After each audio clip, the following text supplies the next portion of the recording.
मौन की शक्ति, कौटिल्य नीति, अंतिम भाग।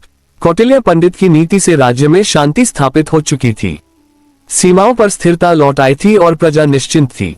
पर कौटिल्य जानते थे कि बाहरी शत्रु से अधिक खतरनाक भीतरी दुर्बलता होती है। एक दिन उन्होंने राजा से कहा, महाराज, राज्य तभी सुरक्षित रहता है जब शासक स्वयं पर नियंत्रण रखता है।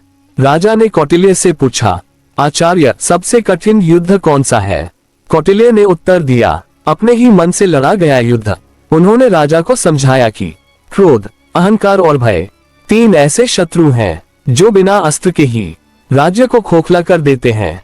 कौटिल्य ने राजा को एक नीति दी, हर निर्णय से पहले एक क्षण का मौन। उन्होंने कहा, मौन वह क्षण है जहां विचार जन्म लेते हैं और भूल नष्ट होती है। राजा ने इस नीति को अपनाया। अब दरबार में निर्णय जल्दबाजी से नहीं, विचार से लिए जाने लगे। धीरे धीरे राज्य में न्याय, अनुशासन और विश्वास बढ़ने लगा। प्रजा ने देखा कि राजा का धैर्य ही उनकी सबसे बड़ी शक्ति है। एक दिन राजा ने दरबार में कहा, आचार्य, कौटिल्य ने हमें राज्य चलाना नहीं, स्वयं को चलाना सिखाया है।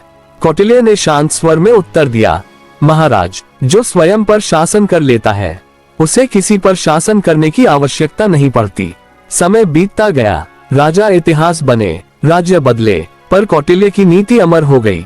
आज भी वह नीति हर उस व्यक्ति के लिए है जो नेतृत्व करना चाहता है, चाहे वह राज्य हो या स्वयं का जीवन। चमकता सितारा। अंतिम सीख, जो व्यक्ति अपने मन, क्रोध और शब्दों पर नियंत्रण पा लेता है वही सच्चा विजेता होता है। मौन कमजोरी नहीं बल्कि सर्वोच्च रणनीति है। अगर आप रोज अच्छी और मोटिवेशनल स्टोरी देखना चाहते हैं तो हमारे चैनल को सब्सक्राइब करें। धन्यवाद।